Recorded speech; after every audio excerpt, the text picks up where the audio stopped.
முதுகு வலி மூட்டு வலிக்கு நம்ம முன்னோர்களுடைய சிறந்த தீர்வுனா அது ஆட்டுக்கால் சூப்பு மட்டும்தான். ஆட்டுக்காலை பக்குவமா வேக வச்சு அம்மிலேயே மசாலா அரைச்சு ஆட்டுக்காலை சூப்பா செஞ்சு அதை சுட சுட சாப்பிட்டா தீராத மூட்டு வலியும் குணமாகும். நான்வெஜ் விரும்பிகளுக்கு ரொம்ப ஒரு பிடிச்ச விஷயம் இந்த ஆட்டுக்கால் சூப்புங்க. ஸோ இது பிடிக்காதவங்க யாரும் இருக்க முடியாது.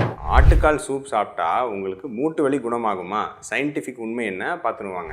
நார்மலாக கறி சாப்பிட்றதுக்கும் ஆட்டுக்கால் அந்த சூப் அந்த மாதிரி குடிக்கிறதுக்கும் என்ன வித்தியாசம் அப்படின்னு பார்த்துருவோம். நார்மலாக நம்ம கறி சாப்பிட்றது மெயினாக அதில் இருக்கக்கூடிய புரோட்டீன் கண்டென்ட்டுக்காக. ஆனால் இந்த ஆட்டுக்கால் சூப்பில் முக்கியமான விஷயம் இருக்குங்க. என்னென்னா நம்ம அந்த ஆட்டுக்கால் அதை சுற்றி இருக்கிற ஜவ்வு அதை நம்ம கொதிக்க வைக்கும்போது அதிலிருந்து கொலாஜன், அதாவது மெயினாக நம்ம திசுக்குள்ள இருக்கக்கூடிய முக்கியமான புரோட்டீன், அப்புறம் பார்த்தீங்கன்னா ஜெலாட்டின் அண்ட் கிளைகோசமினோ கிளைகான்ஸ் அப்படின்னு சொல்லுவோம், கான்ட்ரைட்டின், அந்த மாதிரி இதெல்லாம் நம்ம ஜவ்வோட ஒரு ஸ்ட்ரென்த்துக்காக நம்ம உடம்புல இருக்கிறது. இந்த மாதிரியான விஷயங்கள் இதோட சேர்ந்து உங்களுக்கு சில வகையான அமினோ ஆசிட்ஸ், கிளைசின் அப்படின்லாம் சொல்லுவோம். இதெல்லாம் அந்த ஆட்டுக்காலை கொதிக்க வைக்கும்போது அந்த சூப் அந்த தண்ணிக்குள்ள உங்களுக்கு ரிலீஸ் ஆகும். அதை தான் நம்ம மெயினாக குடிக்கிறோம். சரி, இதோட பயன்கள் ஏதாவது இருக்கா அப்படின்னா, மெயினாக இந்த கொலாஜன் பார்த்தீங்கன்னா நம்ம ஒரு உணவாவோ இல்லை மாத்திரை மூலமாகவோ உட்கொண்டா மூட்டு வலி இருக்கிறவங்களுக்கு மிகவும் உதவுது. அந்த இன்ஃப்ளமேஷன், மூட்டு வலி இருக்கிறவங்களுக்கு அந்த உள் காயங்கள் இருக்கும், அதை குறைக்கிறதுக்கு உதவுதுன்னு ஆல்ரெடி நிறைய ஆராய்ச்சிகள் இருக்குங்க.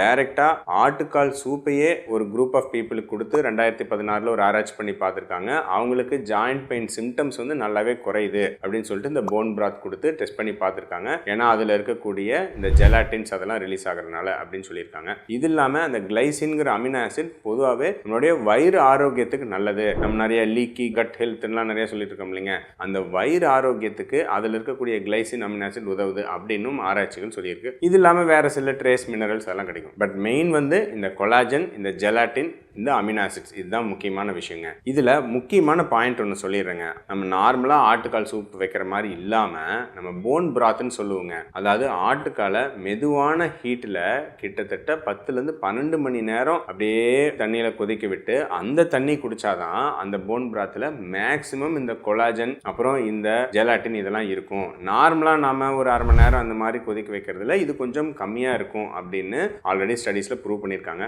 உண்மையாக மூட்டு வலிக்காக கொடுக்குறவங்க நம்ம நார்மலாக ஆட்டுக்கால் சூப் வைக்கிற மாதிரி இல்லாமல் நீண்ட நேரம் ஸ்லோ குக்கிங்கில் வாய்ப்பு இருந்தால் நம்ம செய்ய முடிஞ்சா அதுக்கு ஸ்லோ குக்கர் அப்படின்லாம் கூட இப்போ கிடைக்குதுங்க ஆன்லைனில். அந்த மாதிரி வாங்கி அதில் ஆட்டுக்காலை போட்டு அதை அந்த தண்ணி எடுத்து போன் பிராத் குடிச்சிங்கன்னா இது இருக்கிறதுலே இன்னும் உங்களுக்கு மூட்டு பிரச்சனை உள்ளவங்களுக்கு பெஸ்ட்டாக இருக்கும். இதை ட்ரை பண்ணி பார்த்துட்டு எப்படி இருக்குன்னு கமெண்ட்ஸில் தெரியப்படுத்துங்க.